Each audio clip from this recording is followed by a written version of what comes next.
Hello students, welcome to the first video of this concept booster series. तो ये concept booster series क्या है, इसके बारे में मैंने पहले ही इंट्रो वाला वीडियो बना दिया है। स्टिल मैं बता दूं कि ये इसमें हम लोग हर वीडियो में एक या दो क्वेश्चन डील करेंगे। वो ऐसे क्वेश्चन होंगे जो कि मल्टीपल कंसेप्ट से बने होंगे और उस क्वेश्चन के थ्रू हम लोग उन कंसेप्ट को समझेंगे। जैसे सिर्फ क्वेश्चन डील नहीं करेंगे, उससे रिलेटेड जितने भी कंसेप्ट्स आएंगे। जैसे आज का जो हमारा वीडियो है उसमें देख लीजिए कितने सारे कंसेप्ट्स आने वाले हैं। इलेक्ट्रोस्टैटिक फोर्स का आने वाला है, न्यूटन्स लॉ का आने वाला है, फ्रिक्शन का आने वाला है, इलेक्ट्रिक फील्ड का आने वाला है, काइनेमेटिक्स का आने वाला है, इलेक्ट्रिक फील्ड लाइंस का आने वाला है। दैट इज 2 4 6 कंसेप्ट्स इस क्वेश्चन में लगेंगे और सारे कंसेप्ट्स पे हम लोग बहुत अच्छे से बात करेंगे और फिर समझेंगे कि कैसे ये क्वेश्चन को बनाना है। तो लेट्स स्टार्ट। तो क्वेश्चन अभी आपके स्क्रीन पे आ रहा होगा। मेरी राइटिंग उतनी अच्छी है नहीं जो मैं आपको बोर्ड पे लिख के दूं, तो आप एक मिनट के लिए पॉज कर लेना और पहले एक बार खुद से अच्छे से क्वेश्चन को पढ़ के समझ लीजिए, ठीक है। ऑलराइट, तो क्वेश्चन आप लोगों ने पढ़ लिया पॉज करके। चलिए अब मेरे साथ एक बार पढ़िए, मैं भी पढ़ता हूं। An inclined plane making an angle of 30 degree with the horizontal is placed in an uniform electric field E equals 100. Alright, so सबसे पहले क्या है कि एक इंक्लाइंड प्लेन है जो कि 30 डिग्री किसके साथ बना रहा है, हॉरिजॉन्टल। हॉरिजॉन्टल समझते हो ना, एक्स एक्सिस, और वर्टिकल वाई एक्सिस हो जाता है। तो 30 डिग्री वो बना रहा है और उसे कहाँ रखा गया है, एक यूनिफॉर्म इलेक्ट्रिक फील्ड रीजन में। मतलब पहले से एक यहाँ पे इलेक्ट्रिक यूनिफॉर्म इलेक्ट्रिक फील्ड है, ठीक है। इलेक्ट्रिक फील्ड से आप क्या समझते हो, तो लेट आप डायरेक्शन लीजिए कि इलेक्ट्रिक फील्ड इधर से इधर की ओर है, ठीक है। इलेक्ट्रिक फील्ड इधर से इधर की ओर है, तो इसका मतलब क्या हुआ, तो यहाँ अब आपका कंसेप्ट आता है इलेक्ट्रिक फील्ड लाइन से। वहां से आपने इलेक्ट्रिक फील्ड लाइन के कंसेप्ट से आपके क्या समझा है कि अगर इलेक्ट्रिक फील्ड का डायरेक्शन आप इधर से इधर ले लो, डेट मींस इधर कोई पॉजिटिव चार्ज होगा, इधर कोई नेगेटिव चार्ज होगा। ये बात आपको बहुत अच्छे से समझ में आ रहा है, क्योंकि electric field lines always travels from positive to negative, मतलब पॉजिटिव से निकलता है और नेगेटिव पे खत्म हो जाता है, ठीक है। ये डिसकंटिन्यूअस लाइन होता है, ठीक है। ये डिसकंटिन्यूअस लाइन होता है। मैग्नेटिक फील्ड लाइंस जो होते हैं वो कंटिन्यूअस होते हैं, ठीक है। वो ऐसे करके, जैसे ये नॉर्थ और साउथ पोल होता है ना, नॉर्थ और साउथ पोल, तो नॉर्थ से निकल के साउथ में ऐसे घुसता है और साउथ से नॉर्थ ऐसे चलता रहता है, ठीक है। लेकिन इलेक्ट्रिक फील्ड लाइन का क्या है, ये पॉजिटिव चार्ज है, ये नेगेटिव चार्ज है। ये पॉजिटिव से ऐसे इलेक्ट्रिक फील्ड लाइन यहां से निकलता है और नेगेटिव पे जाके खत्म हो जाता है। चार्ज के अंदर इलेक्ट्रिक फील्ड लाइंस नहीं एंटर करते हैं, ठीक है। तो ये कंसेप्ट आपको इलेक्ट्रिक फील्ड लाइंस वाले से पता होगा, ठीक है। तो यहां से हमने इलेक्ट्रिक फील्ड लाइंस का कंसेप्ट समझ लिया, ठीक है। चलिए आगे बढ़ते हैं। अब क्या है कि इसी इलेक्ट्रिक फील्ड लाइन रीजन में एक इंक्लाइंड प्लेन को रखा गया। कितने से, तो 30 डिग्री वो इंक्लाइंड प्लेन बना रहा है हॉरिजॉन्टल से, एक्स एक्सिस से। तो सबसे पहले हम लोग फिगर बना लेते हैं। ये ऐसे करके ये 30 डिग्री का हमने बना दिया, ठीक है। 30 डिग्री पे ये हो गया। अब क्या कह रहा है, a particle of mass 1 kg and charge 0.01 coulomb is allowed to slide down from rest from a height of 1 metre. अब देखिए यहाँ बहुत अच्छी से एक बात क्या रखा है ना, कि हाइट कितना दे रखा है, 1 मीटर दे रखा है। दैट इज हाइट, मतलब समझते हो ना, ये आपको दे रखा है कितना, 1 मीटर। ओके, हाँ 1 मीटर हाइट दे रखा है, ठीक है। अब यहां से यहां पे एक ऑब्जेक्ट को रखा गया, ठीक है। अच्छा, ये मत समझना कि मैंने यहां से बना दिया तो ये गलत हो गया। ये यहीं से कंसेप्ट लेके चलना कि 1 मीटर यहीं से है, ठीक है। तो 1 मीटर की हाइट पर रखा हुआ है, वो समझाने के लिए, क्योंकि आगे मैं अभी प्लेन भी बनाऊंगा, तो इस वजह से। नाउ इस बॉडी का मास कितना है बाबू, तो मास दे रखा है आपको 1 kg एंड आफ्टर दैट इसका चार्ज भी दे रखा है आपको 0.01 कूलम। ओके, अभी देखना इसमें कंसेप्ट बहुत सारे आएंगे। चार्ज, सॉरी, क्यू से लिखते हैं ना, Q equals to 0.01 coulomb charge दे रखा है। नाउ इसको स्लाइड डाउन करवाया जाता है नीचे की ओर, ठीक है।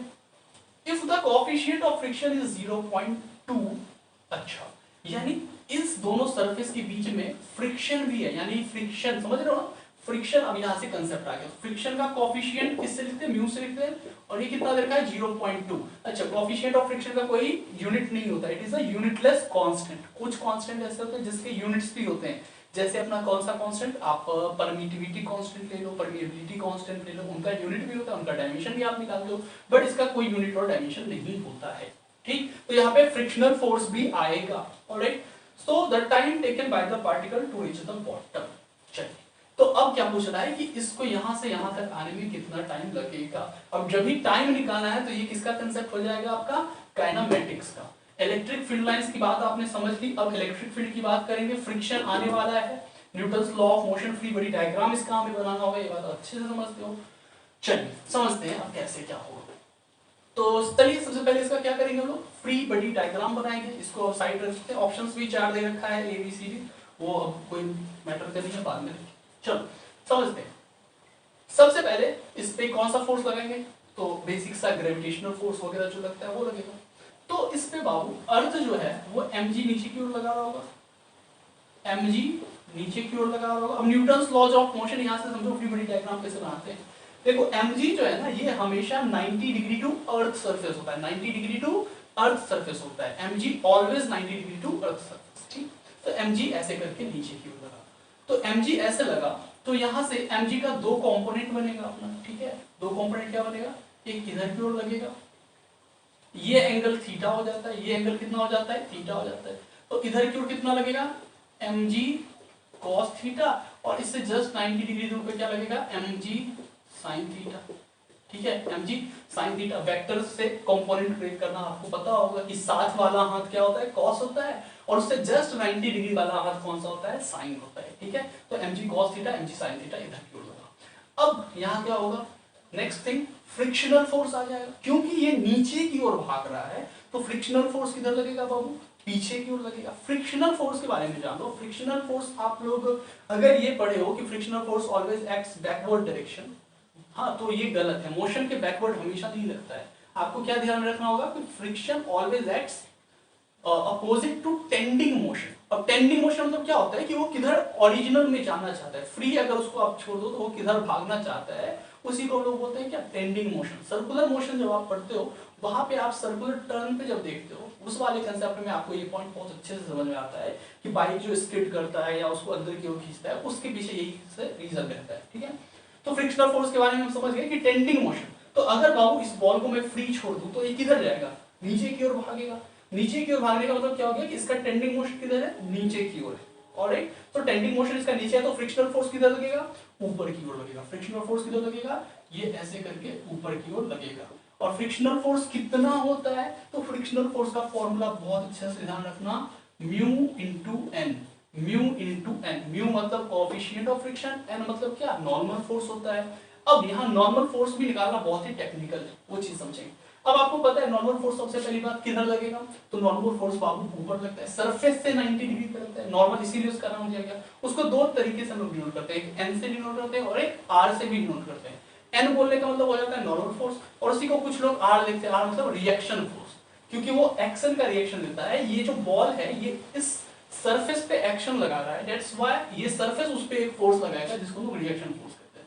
तो इसको तुमने ऐसे करके ऊपर की ओर 90 डिग्री पे एन बना दिया। ये एन जो होगा ये 90 डिग्री टू ऑलवेज सरफेस होगा, और mg जो है वो किसके 90 डिग्री होगा, अर्थ सरफेस के 90 डिग्री होगा। क्लियर है। तो ये एन किधर लग गया, ऊपर की ओर लग गया। चलिए हो गया, इतना ही है क्या, नहीं इतना नहीं, थोड़ा और है। अब यहाँ पे पहले से क्या मौजूद है, इलेक्ट्रिक फील्ड, और इस बॉडी में है कुछ चार्ज, ओके। तो इलेक्ट्रिक फील्ड में एक चार्ज, अच्छा ये चार्ज कैसा है, वो पॉजिटिव चार्ज। तो इलेक्ट्रिक फील्ड रीजन में अगर कोई चार्ज आएगा तो वो उसको इंपैक्ट करेगा, ठीक है। तो अब इस पे इलेक्ट्रिक फील्ड की वजह से क्या, इलेक्ट्रिकल फोर्स लगेगा। कौन सा फोर्स लगेगा, इलेक्ट्रिकल फोर्स, जो इलेक्ट्रोस्टैटिक फोर्स आपने पढ़ा है। तो इलेक्ट्रोस्टैटिक फोर्स इस पे लगने लगेगा। हाँ, तो इलेक्ट्रोस्टैटिक फोर्स अब किधर की ओर लगेगा, तो समझो अभी आपको जो ये मैंने कंसेप्ट बताया प्लस माइनस वाला, हाँ, तो तुम्हारा ये जो इंक्लाइन प्लेन है कुछ यहाँ पे है ऐसे करके, और यहाँ पे आपका ये चार्ज रखा हुआ है, ठीक है। तो ये चार्ज कैसा है, पॉजिटिव इन नेचर है, नेचर इसका कैसा है, पॉजिटिव है। तो अब बाबू बताओ इलेक्ट्रिक फील्ड रीजन में ये पॉजिटिव चार्ज को किधर की ओर फोर्स लगेगा, तो ये पॉजिटिव क्या कहेगा, भगाएगा इसको, साथ साथ भाई भाई लड़ाई हो रहा है तो ये भाई को धक्का देगा, पुल करेगा, रिपल्सन, यानी ये इसको उधर भेजना चाहेगा और ये इसको अपने पास खींचना चाहेगा, नेगेटिव पॉजिटिव अट्रैक्शन। तो ये इधर खींचना, तो फाइनली इस पे फोर्स किधर लगने लगेगा, इस डायरेक्शन में लगेगा। अरे यार इस डायरेक्शन में फोर्स लगेगा, ये बात समझ रहे हो, इस डायरेक्शन में। तो इस पे बाबू इलेक्ट्रिक फोर्स किधर लगने लगा, ये ऐसे करके इस डायरेक्शन में Fe, इलेक्ट्रोस्टैटिक फोर्स Fe इधर की ओर लगने लगा, ओके। ये मैं हटा दूं, Fe इधर की ओर लगने लगा, ठीक है।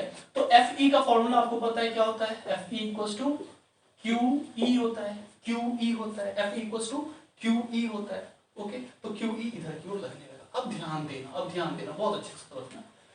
कि ये एंगल और ये एंगल, मतलब ये स्लोप जो देख रहे हो और स्लोप के साथ जो ये फ्रिक्शनल फोर्स और mg sin थीटा जो स्लोप के साथ में लग रहे थे पैरेलल और एंटी पैरेलल में, तो उसी के साथ ये भी लाइन जा रहा है। तो FE, ध्यान देना, FE इधर लग रहा है, एक मिनट में यहाँ FE इधर लग रहा है, हाँ, और ये स्लोप कुछ इस तरीके से जा रहा है, हाँ, तो ये एंगल कितना हो जाएगा बाबू?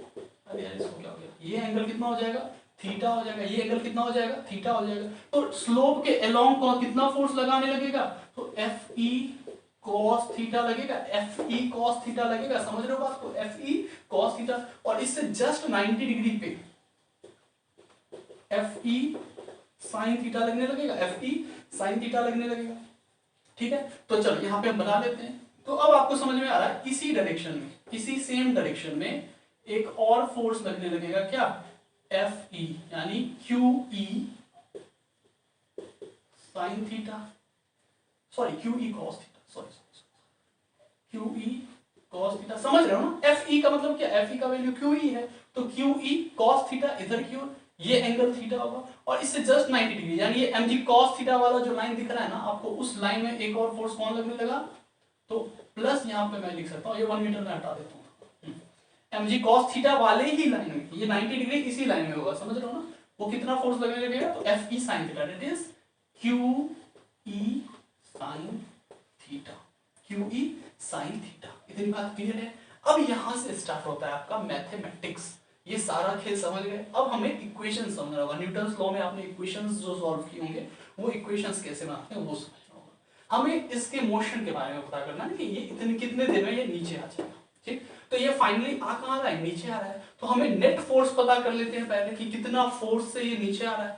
ठीक है, तो फोर्स, नेट फोर्स कितना होगा बाबू?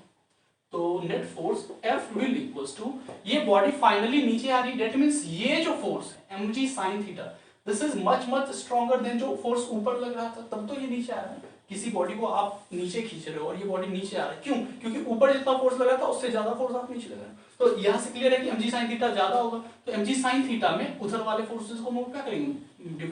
माइनस कर देंगे।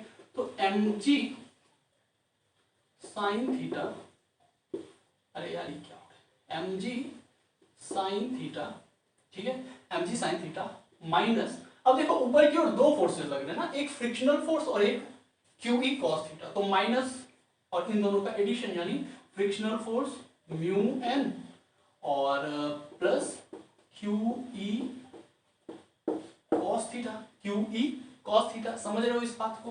तो ये दो चीजें लगने लगी। अब यहां से सबसे पहली बात है म्यू एन, फ्रिक्शनल फोर्स निकालना। फ्रिक्शनल फोर्स कितना होगा? फ्रिक्शनल फोर्स कितना होगा, ये मार्क करो, क्या हो गया? फ्रिक्शनल फोर्स कितना होगा? तो म्यू एन होता है, आपको फॉर्मूला बहुत अच्छे से पता है, म्यू एन। अब यहाँ एन सबसे बहुत टिपिकल है कि एन कैसे निकालोगे? तो देखो एन जो है, एन को कौन बैलेंस कर रहा है? तो एन के जस्ट अपोजिट में ये दोनों फोर्सेज है ना। ओके, तो यहां से हम कह सकते हैं N will equals to mg cos theta plus QE sin theta, QE sin theta. तो n की जगह हम लोग क्या लिख देंगे? mg cos theta plus QE sin theta, QE sin theta. तो ये हो गया फ्रिक्शनल फोर्स। देख लो कितना टिपिकल, सिर्फ ये नहीं कर देना कि n equals to mg cos theta, यहाँ पे इलेक्ट्रिक फोर्स भी फ्रिक्शन को इंपैक्ट कर रहा है। ओके, तो यहां से फ्रिक्शन का ये हो गया। हम यहां से अब आगे बढ़ सकते हैं इजीली। यहां हम कह सकते हैं this will become mg sin theta, minus को माइनस रहने दो, और यहाँ पे ब्रैकेट हमने लिया म्यू एन, तो म्यू एन की जगह क्या लिख देंगे? Mu mg cos theta, mu और mg cos theta plus mu QE sin theta, mu QE sin theta. Sorry marker बहुत गंदा चल रहा है, मैनेज कर लेना प्लीज। ठीक है, तो म्यू एन हो गया। अच्छा ये भी तो एक साइड से पहले, तो यहाँ plus QE cos theta, QE cos theta कह सकते हैं। बस हो गया, यहीं से। अब ये अभी नहीं हुआ, मतलब सॉरी अभी इसमें काइनेमेटिक्स के भी कंसेप्ट लगने हैं। अब समझना एक बात, बस अब यहाँ पे पहले हमें वैल्यू सबके रख देने हैं। तो m का वैल्यू बाबू कितना है? तो m इज 1, g का वैल्यू कितना? 9.8, तो 9.8 इंटू साइन थीटा का वैल्यू कितना? तो साइन 30, साइन 30 कितना होता है? 1/2, तो साइन 30 1/2 यहाँ पे हमने रख दिया। ओके, यहाँ से माइनस गया, अंदर जाओ, म्यू का वैल्यू कितना, म्यू का वैल्यू 0.2, तो 0.2 इंटू एम जी, एम कितना 1 kg, जी कितना 9.8 इंटू कॉस थीटा कितना होता है cos 30√3/2, ठीक है, प्लस ये हटा हो गया, प्लस म्यू क्यू ई, तो म्यू अपना वही 0.2 इंटू क्यू कितना है, क्यू है 0.01 इंटू ई कितना है, ई का वैल्यू 100 दे रखा था ना, हाँ 100 दे रखा है, सॉरी, तो 100 और mu Q E sine theta, sine 30/2, ये हो गया। अब तीसरा ये क्या है, plus Q E cos theta, ध्यान देना, पहला ये, दूसरा ये, और तीसरा plus Q E cos theta, तो क्यू का वैल्यू कितना है, क्यू का वैल्यू 0.01 है, इंटू ई का वैल्यू 100 है, और कॉस थीटा cos 30 आपको पता है √3/2 होता है। तो ये अपना इतना लंबा चौड़ा हो गया। अब यहाँ से कटाई छटाई करते हैं, तो ये डेसिमल हटा, नीचे क्या आ गया 100 आ गया, तो ये 100 से 100 चलो सम, फिर से ये 100 आया और ये 100 से 100 गया, और यहाँ से समझना ये 10 नीचे गया, तो ये 2 से 2 भी तो चला गया। आफ्टर दैट यहाँ नीचे एक 10 चला गया और 2 से 2 कट गया और कुछ नहीं है, और यहाँ पे आप कुछ 9.8/2 कह सकते हो, तो 4.9 हो जाएगा, ठीक है बेसिकली। तो this will be become 4.9 minus, अब ये अंतर कितना है बाबू, तो 9.8 into √3, 9.8 into √3/10 plus sorry plus यहाँ कितना हो गया, कुछ नहीं है 1/10 ना, सॉरी 1/10 और फिर प्लस √3/2 बेसिकली, और कुछ नहीं है ना, कुछ नहीं है ना, √3, देखो क्या है ना, इतने बड़े मैथमेटिकल कैलकुलेशन में कोई एक टर्म अगर छूट जाता है तो आपका पूरा आंसर गलत हो सकता है। ऐसे क्या हो गया वो 4.9 माइनस ये एलसीएम हमने कितना ले लिया 10 हो गया, तो it will be what 9.8 √3 plus 1 plus 5 √3, ठीक है। यहाँ से ऐसे इधर चलते हैं, तो ये 4.9 है, तो 4.9 माइनस 9.8 √3 प्लस 5 √3 कितना हो जाएगा 9.14, 14.8 √3 और प्लस 1/10, ठीक है। अब यहाँ से हम लोग तोड़ सकते हैं, अलग अलग कर सकते हैं, ठीक है। तो अलग अलग करेंगे तो फिर वही एलसीएम 10 हो गया, और ये 4.9 इंटू 10 कितना हो जाएगा 49 माइनस 48, ये तो उतना ही रह जाएगा ना, 14.8 इंटू √3, 14.8 इंटू √3 है, ये समझ लेना, ठीक है। ये मत समझ लेना 8 √3 नहीं है, ये इंटू 8 इंटू मैंने सिंबल डाल दिया, 14.8 इंटू √3 और फिर -1, ओके। तो अब यहाँ से क्या हो जाएगा, यहाँ से हो जाएगा 49 में से 8 गया तो 48 और माइनस 14.8 इंटू √3 कितना होगा, जल्दी से कैलकुलेशन कर दीजिए, मैं यहाँ साइड में कर लेता हूँ। ओके सो मुझे 25.16 यहाँ पे आया है, ठीक है, 25.16/10 हो गया। अब इसको यहाँ से माइनस हम लोग करेंगे तो ये कितना आ जाएगा आपको 1064,918.72 और 22.84/10, so this will be equals to 2.284 something ना, तो सिंपली 2.28 सेकेंड में यहाँ पे राउंड ऑफ में लेके चलते हैं, तो 2.28 सेकेंड हो गया। यहाँ तक समझ में आ रहा है, सॉरी सेकेंड नहीं हुआ, ये क्या हुआ न्यूटन हुआ ना, फोर्स निकाल रहे थे, सॉरी यार फोर्स निकाल रहे थे, तो इतना ये न्यूटन हुआ, सॉरी बाबा ये न्यूटन हो गया। यहाँ से कंसेप्ट आपका आ जाएगा, सॉरी ये भी हट गया, कोई नहीं। अब यहाँ से कंसेप्ट आ जाएगा आपका किस चीज का, तो समझना ये कितने फोर्स से ये ऑब्जेक्ट नीचे आ रहा था, तो ये 2.28 न्यूटन फोर्स से नीचे आ रहा था, 2.28 न्यूटन फोर्स से नीचे आ रहा था। अब हमें टाइम निकालना है, ठीक है। तो सबसे पहले हम टाइम निकालने के लिए क्या करते हैं कि ये डिस्टेंस पता हो तो s = ut + ½ d² करके निकालते हैं। तो हमें ये लेंथ तो पता है ना, ये लेंथ पता है। अब कहोगे सर कैसे पता है, तो ये इस तरीके से पता है कि ये हमें 1 मीटर दिया हुआ है, ये हमें 1 मीटर दिया हुआ है। तो ये 1 मीटर है, ये 30 डिग्री है, तो ये नहीं बता सकते ट्रिगोनोमेट्री से 30 degree this is what perpendicular या फिर हाइट बोलते हो। और ये हाइपोटेनस, तो हाइट अपॉन हाइपोटेनस क्या होता है, साइन थीटा होता है। हाइट अपॉन हाइपोटेनस क्या होता है, साइन थीटा होता है। यहाँ पे साइड में निकाल देते हैं अपन ए बी सी, अगर मैं लिख दिया तो यहां से तुम कह सकते हो ना B C by A B, ये B C upon A B. Theta के लिए क्या हो गया, परपेंडिकुलर अपॉन हाइपोटेनस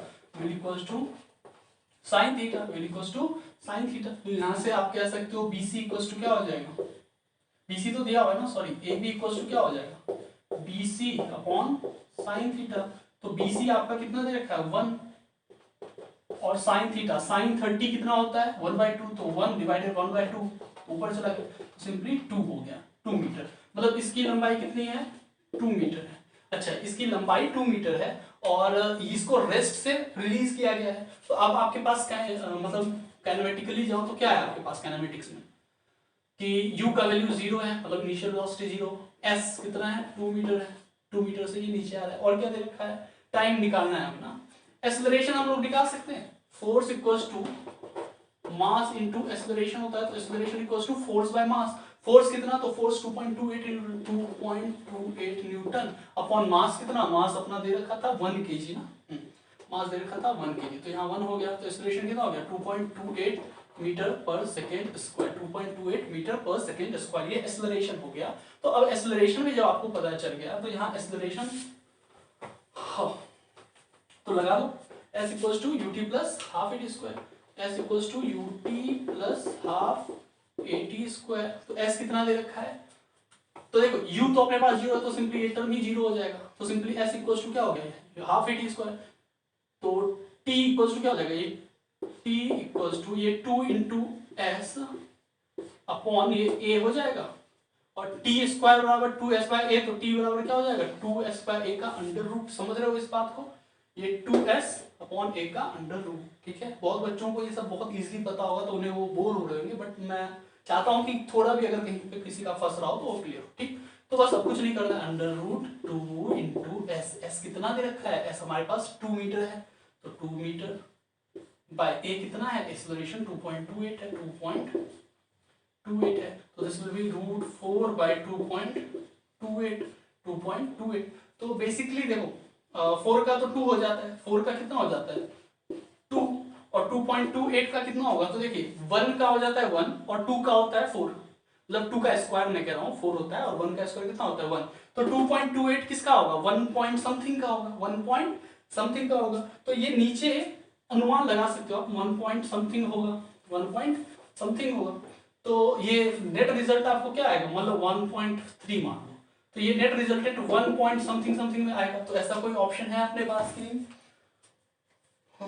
हाँ डी में एक ऑप्शन हमें दिख रहा है 1.337, और बाकी जितने भी ऑप्शन है सब 2 से ऊपर के, तो बाकी ऑप्शन तो होंगे नहीं। तो अभी अब ये कैलकुलेशन आगे करने की जरूरत नहीं है, सीधा आप कह सकते हो डी नंबर जो ऑप्शन है वो होगा 1.337 वाला होगा। समझ रहे हो, तो देखो ये क्वेश्चन के साथ हम लोगों ने 6 से 7 कंसेप्ट बहुत अच्छे से समझे। उम्मीद है कि आपको मजा आया होगा, अगर मजा आया तो प्लीज सब्सक्राइब कर देना, ठीक है, और कंटिन्यू रहना इस सीरीज के साथ। उम्मीद करता हूँ कि आपके कंसेप्ट्स को और पॉलिश लगेगा। ठीक है, सो टिल देन चलिए मिलते हैं नेक्स्ट क्लास में। ओके, तब तक टेक केयर, बाय।